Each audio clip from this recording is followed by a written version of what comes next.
How to take measurement for Shein. Hello everybody, welcome back to the channel. Today I'll guide you on how you can take measurement for your order for the Shein app. Now, if you want to order some clothing on the Shein app and you want to take the measurement of yourself or for someone else that you are ordering for there, how you can do it?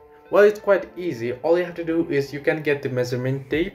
Now once you get the measurement tape, you'll have to measure yourself. You can measure all the particular parts that you want to, like your hip and your legs and your thighs and all those information that is required for your order, and then you can particularly do so with your measurement tape.